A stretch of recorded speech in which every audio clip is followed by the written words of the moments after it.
Katika jamii zetu kuna watoto wengi wanaokuwa katika mazingira magumu. Wengine ni yatima waliopoteza wazazi wao, na wengine wanaishi katika hali ya uhitaji mkubwa, wakikosa huduma muhimu kama chakula, mavazi, elimu na matunzo ya kiafya. Hawa watoto wanahitaji msaada wetu, huruma yetu na upendo kutoka kwa jamii inayowazunguka. Kutambua hilo, Zakaria Nzuki ambaye ni mkurugenzi wa kampuni ya Rock Solution ametoa wito wa dhati kwa Watanzania wote kuwa na utaratibu wa kutoa sadaka kwa watoto, hasa akisema watoto hawa ni baraka lakini pia ni dhamana kwa jamii. Ameyasema hayo wakati wa hafla ya chakula cha pamoja na utoaji misaada kwa watoto wenye uhitaji katika wilaya ya Kahama wanaolelewa katika vituo mbalimbali, ikiwa ni kuadhimisha sherehe za Pasaka ambazo zimefanyika tarehe 20 ya mwezi wa 4 mwaka 2025, huku neno kubwa linalosisitizwa ni upendo kwa watoto hawa, lakini kuwa na mioyo ya kusaidia. Sio lazima kuwa na mali nyingi, kwani hata hatua ndogo ya kutoa sadaka kwa moyo safi inaweza kubadilisha maisha ya mtoto mmoja na pia kufungua mlango wa neema katika maisha ya wale wanaotoa. Namna pekee ya hawa watoto kuvuka katika safari yao, cha kwanza ni kuamini Mungu na ibada. Maanake ibada ni kuwa karibu na Mungu. Ibada ni kupata hofu na Mungu. Ibada ni kumwogopa Mungu. Kuogopa, unaweza ukaona nyoka ukaogopa, maanake unakimbia.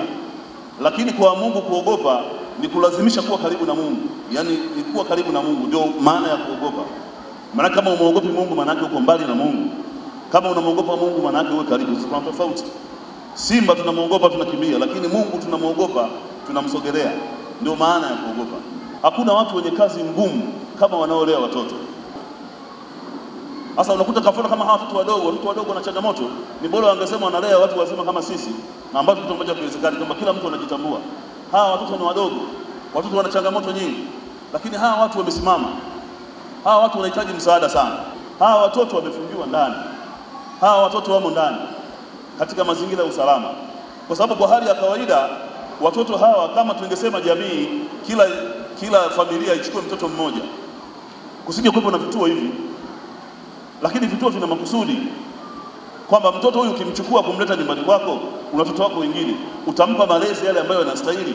Na vitabu vinasema akiwemo mtoto ndani ya nyumba hii, ndani ya nyumba yako, mtoto mdogo, mtoto yatima, yeye ndio anastahili kupata haki kabla ya watoto wako. Sasa nani ana moyo kama huo? Sasa serikali kaona ni bora iweke katika mazingira ambayo watakuwa katika mazingira ambayo ya upamoja, watakuwa katika mazingira ambayo sio unyanyasaji. Hawa watoto sio kwamba hawana uwezo wanao. Na mazingira haya wanayopita sio kwamba pengine wawe wanyonge, hapana. Mazingira wanayopita watoto, mazingira mnayopita ni namna Mungu ndio njia aliyoamua awapitishe humo. Kama Mungu asingekubali, pengine hata kama ulitupwa, ndio ungemalizikia kufa kwenye majalala huko. Mungu amependa na Mungu ametaka muweze kupita katika njia hii. Kwa hiyo watoto mimi nawatia moyo sana. Wanaowalea ndio wazazi wenu. Wanaowatembelea ndio wazazi wenu. Wanaokuja kuwasalimia, kuingia katika lango lenu ndio wazazi wenu. Hakuna mtoto ambaye hana mzazi. Wazazi mliomo ndani, mimi binafsi najua umuhimu wa hawa watoto. Na ndio maana siku zote nikija hapa huwa nasema hivi, mnaweza mkaona tumeandaa sherehe, tumeleta ng'ombe, tumeleta makuku, mkazani kwamba sisi tunawasaidia hawa watoto. Wao ndio wanatusaidia sisi. Yaani nyinyi watoto ndio mnatusaidia sisi. Wamesema ukiwaona hawa watoto umemwona Mungu. Sasa sisi ndio tunamsaidia Mungu.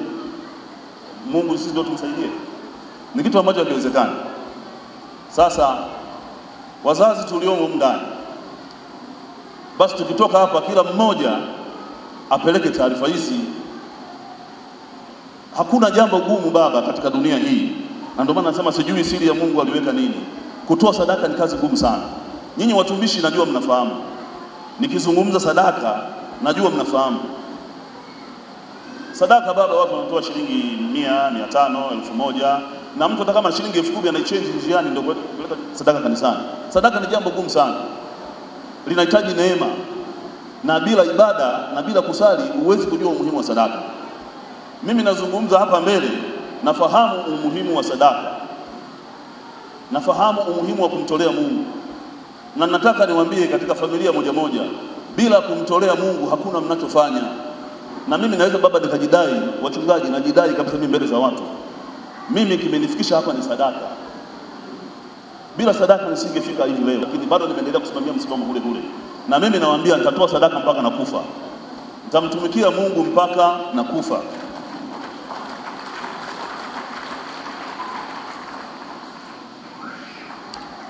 Kwa hiyo wazazi mliomo humu ndani, sadaka ina nguvu. Sadaka inajenga familia yako. Sadaka inajenga ndoa yako. Sadaka inajenga mahusiano wewe na jamii. Bila sadaka hakuna mtakachoweza kufanya.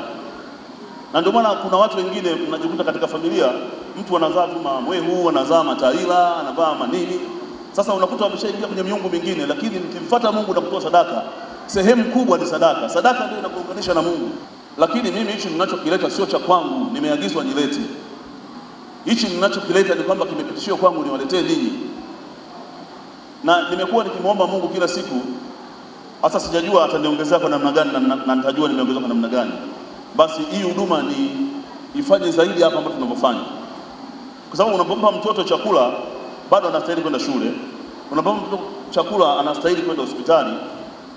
Na ndio maana nilikuja nikazungumza kipindi cha katikati kuwakatia bima, lakini naona kwa kuna kidogo kuna changamoto upande wa pili. Lakini bado nia tunayo. Na mimi nawataka niwaambie nyinyi watoto na wasimamizi, nitawahudumia mpaka mwisho wa maisha yangu. Nimekuwa nikimsikia ndugu yetu Zakaria anasema moyo wake unatamani kuona watoto waitwao yatima wanaishi kifalme. Ndio tamaa ya moyo wake. Anasema anatamani mazingira wanayolala walale kifalme, chakula wanachokula hata wale watu walio na wazazi wao wakifika wawatamani. Unaonaje kama matajiri wote wangekuwa na mawazo haya? Kuna mtoto angeitwa anaishi kwenye mazingira magumu. Watumishi wa Mungu wenzangu, nitumie fursa hii kwa yeyote anayenisikia kuleta ujumbe huu. Tuamke. Watanzania tumezoea kupokea misaada kutoka kwa wazungu, na wanapotuletea mitumba, nguo hizi tunawaombea na Mungu anazidi kuwabariki. Kumbe uwezo huo tunao wenyewe.